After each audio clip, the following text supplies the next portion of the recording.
société a besoin des hommes responsables et c'est l'œuvre du Seigneur en chacun de nous. Et dans cette année de l'édification, de l'onction et des saints héritages, il y a des héritages attachés à l'Église. L'héritage de la gloire de Dieu, la puissance de Dieu. L'héritage de l'onction, de la sainteté. C'est ce que nous devons embrasser aujourd'hui.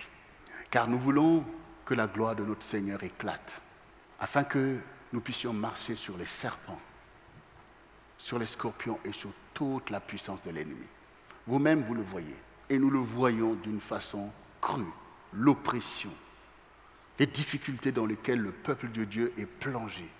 Et chaque jour, le Seigneur te révèle des tas d'esprits qui gangrènent la vie des brebis. Des maladies de toutes sortes qui prennent place pour attaquer le sein maternel, empêcher l'enfantement. L'ennemi travaille. Des esprits ancestraux. C'est comme des transferts de vie. Ton grand-père qui a vécu je ne sais pas quoi, comme si sa vie est transférée dans ta vie. Et il y a des esprits qui font ça. Quand on est là, on prie, mais Seigneur, c'est quoi le sujet d'un tel? C'est toujours les mêmes choses, toujours les mêmes colères, toujours les mêmes... Un esprit ancestral. Et ce n'est même pas des choses isolées. Donc tu es là, tu es mal. Ce sont les fardeaux dont parle le Seigneur. Tu es là sous pression. L'ennemi te fait croire que ce sont les réalités que tu vis qui te mettent la pression, ce sont les autres qui ne te comprennent pas et tout, alors que tu es sous le joug d'un esprit. Et par le fait que tu es sous l'oppression de cet esprit, tu ne peux pas recevoir la paix du Seigneur qui est nécessaire. Dans la vie, il y aura toujours des épreuves. Le monde ne va jamais fonctionner selon nos pensées ni nos désirs. Donc, le chemin d'un saint, ce n'est pas un chemin sans les épreuves, sans les tribulations. Mais tu es quand même libre, tu es en paix, tu es dans l'onction, tu es dans la délivrance, tu seras comme les Daniel dans la fosse aux lions, tu seras comme les Shadrach, Meshach et Abednego dans la fournaise, mais tu es libre parce que le Seigneur dit si le Fils vous a franchi, vous serez réellement libre. Mais là, nous parlons des choses qui t'empêchent de recevoir la paix du Seigneur. Il faut discerner toutes ces choses et nous devons y travailler. Quand nous faisons des programmes ici qui ont à voir avec le fait d'aller renverser toutes ces choses, toi qui vis ces choses toi-même, tu dois voir que ce n'est pas normal, ce sont des oppressions. Il faut que nous puissions travailler à renverser toutes ces choses. Car le Seigneur a dit, je vous ai donné le pouvoir de marcher sur les serpents, sur les scorpions, sur toute la puissance de l'ennemi. Les serpents sont là pour venir inoculer un venin, les scorpions sont là pour te paralyser. Et toute la puissance de l'ennemi qui veut te tenir dans la nasse pour t'empêcher d'accomplir les desseins de Dieu. Toutes ces choses doivent nous préoccuper. Donc on ne peut pas maintenant aller continuer à se distraire et à jouer. Nous devons au contraire nous rassembler et aller chercher notre héritage. L'héritage de la puissance de Dieu. Comme quand ils ont arrêté Pierre et Jean et que les bien-aimés se sont rassemblés. Et quand ils sont rentrés et qu'ils ont dit, voilà, ils nous ont battus de verge, ils nous ont dit ceci, ils nous ont dit ceci, ils nous ont dit de ne pas prêcher au nom de Jésus. Et là, l'Église a crié. L'Église a crié. Il dit, Seigneur, pourquoi les nations, et Ponce Pilate et le peuple d'Israël se sont ligués contre ton saint serviteur Jésus-Christ? Seigneur, étends ta main afin qu'il s'accomplisse des miracles, des prodiges au nom de ton serviteur Jésus-Christ et que nous puissions annoncer ta parole, l'évangile, avec assurance. Donc on voit la recherche d'un héritage. On voit quand on crie à Dieu parce qu'on veut sa puissance.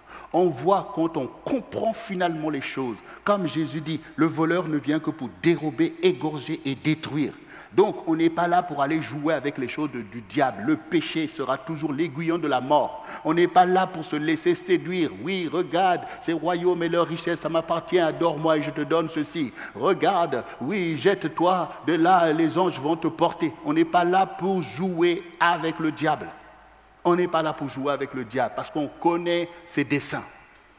Nous sommes là au contraire pour faire alliance avec le Seigneur Jésus-Christ. Que tout ce que le Seigneur te demande ne soit pas quelque chose qui te paraît trop élevé, trop fort, trop loin par rapport à ta vie. Donne tout ton dévolu dans cette affaire, comme ceux qui ont marché avant toi. Ton Dieu va te secourir, il va te décharger, te libérer et il fera de toi un levier pour la délivrance, la guérison de ta maison et même de ta génération.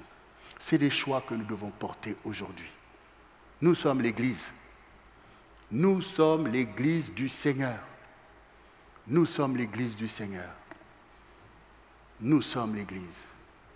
Nous les frères et toutes nos sœurs choisies par le Seigneur. Nous voulons être une Église qui éclaire sa génération.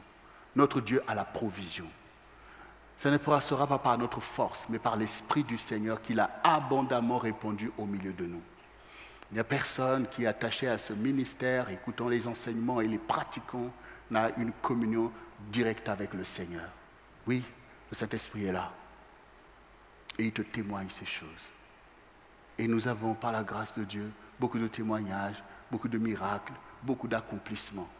Nous voulons rendre plus disponibles ces choses au plus grand nombre. Nous voulons les témoigner même à ceux qui ne connaissent pas encore le Seigneur, afin qu'ils connaissent que oui, au-delà de la religiosité qui gangrène cette génération, il y a le vrai Dieu qui opère et qui accomplit ses promesses qui sont contenues dans la Bible. Qui sont contenues dans la Bible.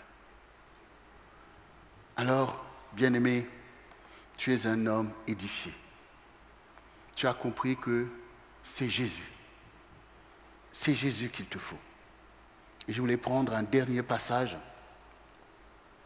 Un dernier passage. C'est 1 Timothée 4, verset 8 au verset 10 qui nous dit « Repousse les contes profanes et absurdes. Exerce-toi à la piété, car l'exercice corporel est utile à peu de choses, tandis que la piété est utile à tout, ayant la promesse de la vie présente et de celle qui est à venir. C'est là une parole certaine et entièrement digne d'être reçue. Nous travaillons en effet et nous combattons parce que nous mettons notre espérance dans le Dieu vivant, qui est le sauveur de tous les hommes, principalement des croyants. Dans le monde, il y a plein de fables, plein de contes, plein de philosophies, plein de choses aussi absurdes les unes que les autres. Il faut réussir à sortir de ce brouhaha. Il faut réussir à sortir de toutes les croyances néfastes. Il faut sortir, comme les enfants d'Israël qui ont reçu la véritable vision du vrai Dieu et les promesses les plus puissantes de la bénédiction ont été néanmoins gangrénées par une idolâtrie criarde qui leur a coûté à un moment donné de perdre même le pays que Dieu leur a donné. Aujourd'hui aussi, beaucoup de chrétiens se laissent distraire, se laissent contaminer par des postures idolâtres en ayant des croyances dans les choses ancestrales, dans les choses de ceci, de ma tradition, de toutes sortes de choses. Et beaucoup d'églises où on a rempli de toutes formes de saints, de talismans, de toutes sortes de choses en affaiblissant la foi véritable dans le Seigneur Jésus-Christ qui est vivant, qui est là pour remplir la vie de ses disciples comme nos aînés qui ont marché avant nous. Il faut sortir de cette dérive, il faut sortir de cette débandade des doctrines et de toutes sortes de choses pour revenir à la foi qui est écrite dans la parole, c'est-à-dire par l'enseignement de Christ et le témoignage de ses apôtres. C'est ça le fondement sur lequel se tient une église véritable et vivante. Les lettres écrites aux églises sont des avertissements que les disciples ont donnés d'avance pour nous et de génération en génération. Donc, intéresse-toi aux livres. Et Dieu a permis que tu saches lire.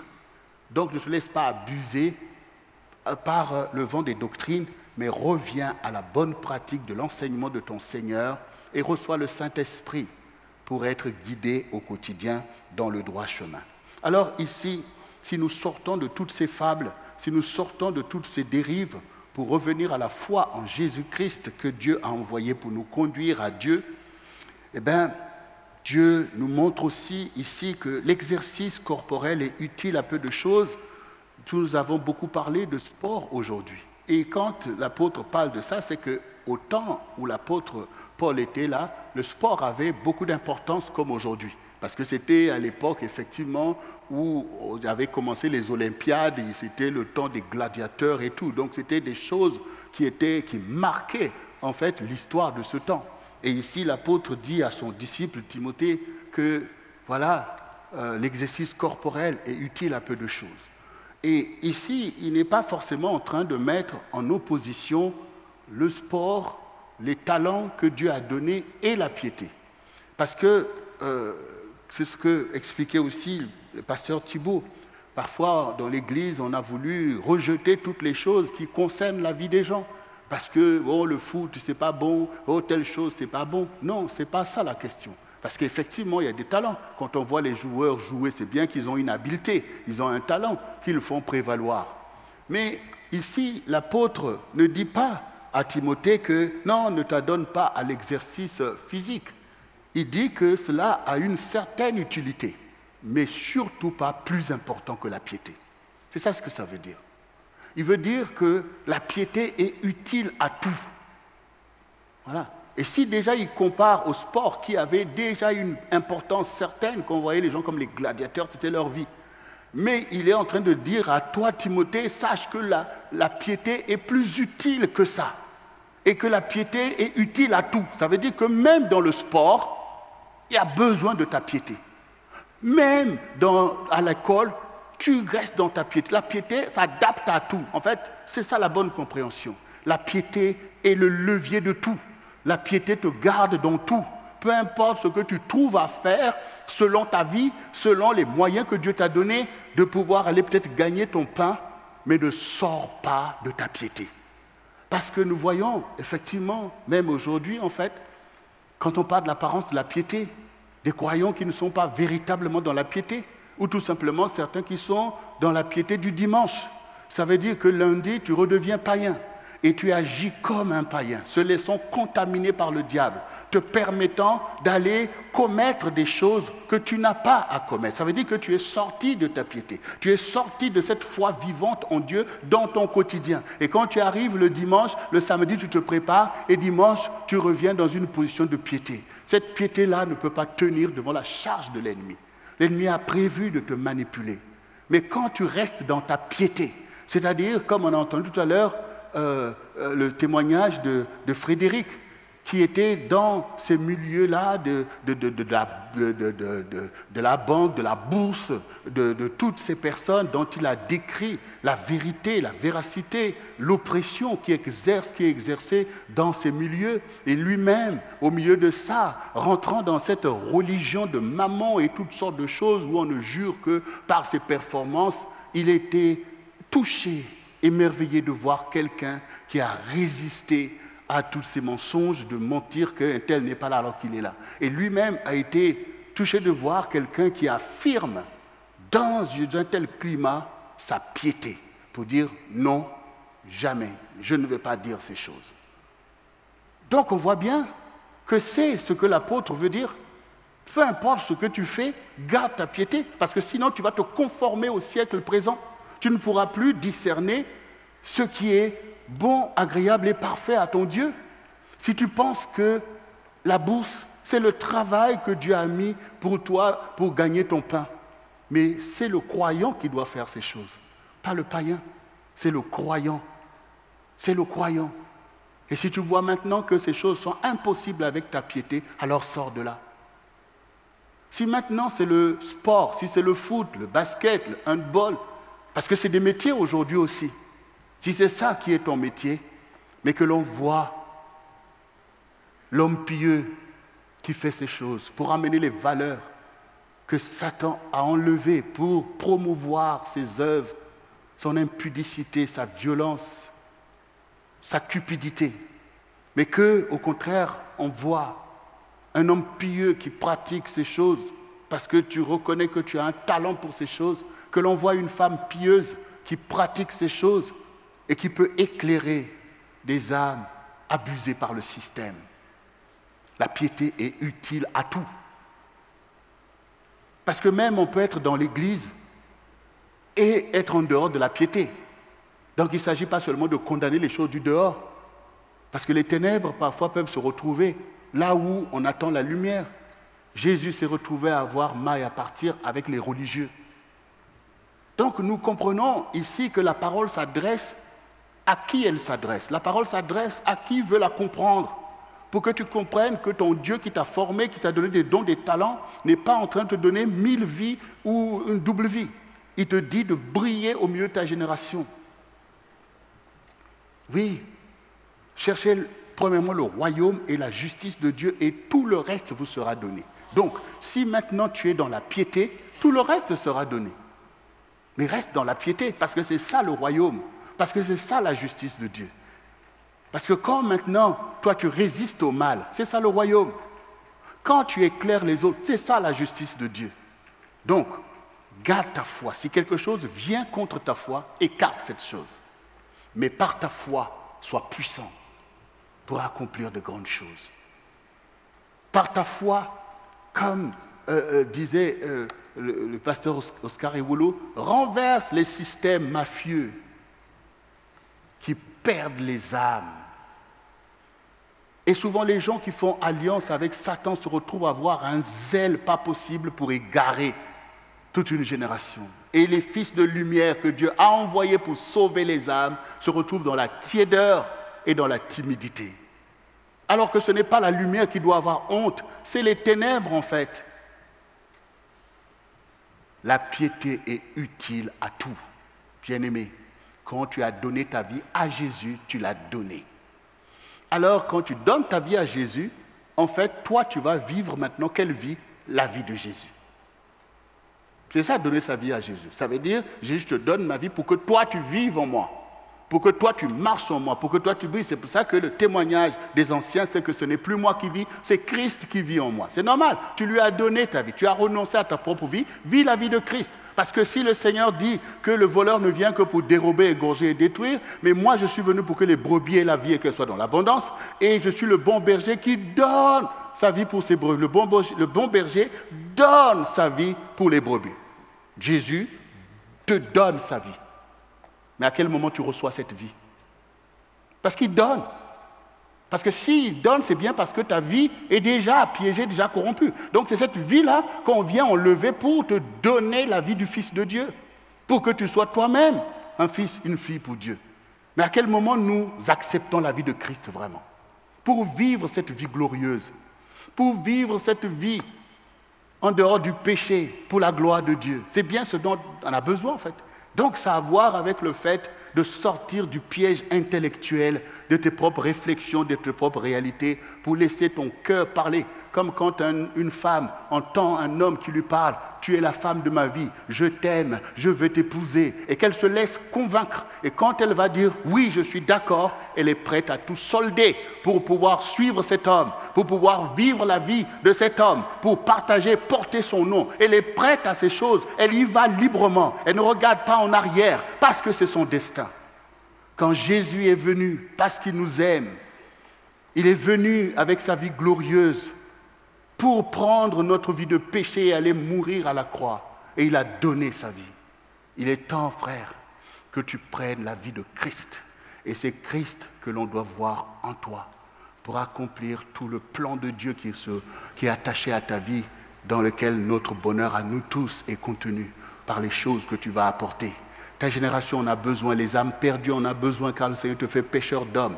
Alors, bien-aimé, la piété est utile à tout, parce que c'est Christ, le croyant, qui est en nous. C'est Christ, le oint de Dieu, qui est en nous. C'est l'espérance de la gloire. Donc, il faut qu'on arrête maintenant, sortir de notre dépression, sortir de l'inutilité, sortir de l'échec, pour revêtir la gloire de notre Seigneur, qui est disponible pour chacun de nous. Et en tant que ton pasteur, je veux te voir relever la tête, te redresser, remettre à Satan ses affaires. C'est Satan le pécheur, c'est lui le malfrat, c'est lui toutes ces choses. Tu n'es plus en alliance avec lui et reviens comme l'enfant prodigue vers ton Seigneur et laisse-toi porter la belle robe blanche. Laisse le Seigneur mettre l'anneau de l'alliance, de la fidélité au Seigneur. Laisse qu'une couronne soit mise sur ta tête et vis maintenant la vie de ton Père, comme l'enfant prodigue. Vis la vie de ton Père maintenant, parce que tu es un prince, tu es une princesse. Il est temps que nous puissions accepter cette gloire de Dieu, accepter le meilleur, car l'Église est le lieu du perfectionnement des saints. Alors, bien-aimés, oui, et comme disait le pasteur Thibault, nous devons au contraire accompagner notamment la jeunesse qui aime ces choses. Il y a parmi nous beaucoup de jeunes qui non seulement aiment le foot, ils sont là pour ces choses, mais qui sont eux-mêmes des footballeurs, qui sont des handballeurs et tout. Nous, on va tout simplement les accompagner en leur disant que la piété est utile à tout. Soyez tout simplement des gens qui marchent dans les voies du Seigneur, dans la crainte de Dieu. Gardez-vous de l'impudicité, gardez-vous de la cupidité, gardez-vous de la violence, et puis brillez là où Dieu vous permet d'être pour que d'autres jeunes que vous soient sauvés, pour qu'ils voient qu'on peut être meilleur en ayant les valeurs de Christ. Ce n'est que comme ça que nous pouvons sauver notre génération. Ce n'est pas en se laissant enfermer entre quatre murs, en érigeant nous-mêmes, en fait, tout un tas de murs de religiosité que nous allons faire l'œuvre de Christ. Christ, le premier, était celui qui était critiqué, soit disant qu'il va vers les gens de mauvaise vie. Il leur a dit, mais le médecin vient pour les malades, le Seigneur vient pour sauver les pécheurs. Vous voyez, donc il faut que nous puissions marcher. Il faut que nous puissions aller. Il faut que nous puissions emmener la grâce de notre Seigneur vers ceux qui en ont besoin. Gardons-nous de l'orgueil spirituel. Gardons-nous de toutes ces choses qui sont le pharisianisme. Soyons tout simplement comme nos modèles.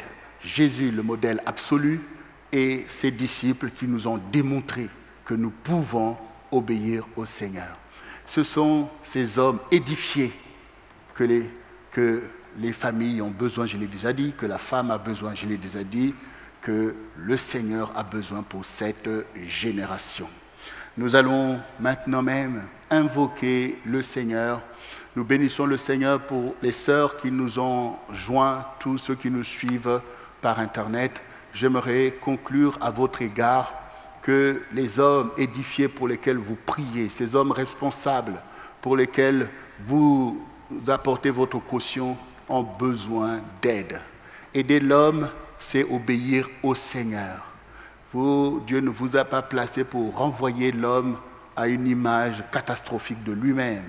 Vous êtes là, au contraire, pour encourager, challenger et voir déjà dans l'homme que Dieu a placé devant toi la gloire du Seigneur lui-même, car Dieu fait toutes choses belles en son temps.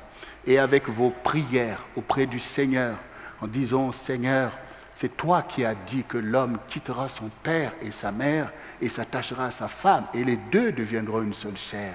Seigneur, tu vois que c'est difficile. On n'arrive pas à communier ensemble. Accomplis ta parole, Seigneur, pour que nous soyons une seule chair. Le Seigneur le fera parce qu'il sait toucher le cœur de l'homme, il sait le délivrer et t'emmener ton champion en bonne et due forme. Donc, merci d'être fidèle à cette plateforme et nous encourager parce qu'il s'agit d'un relèvement d'une génération où l'homme doit retrouver son identité de champion, de vainqueur, de la gloire de Dieu et aussi du champion de la femme qui mérite tous les soins et toute la protection que l'homme doit lui apporter.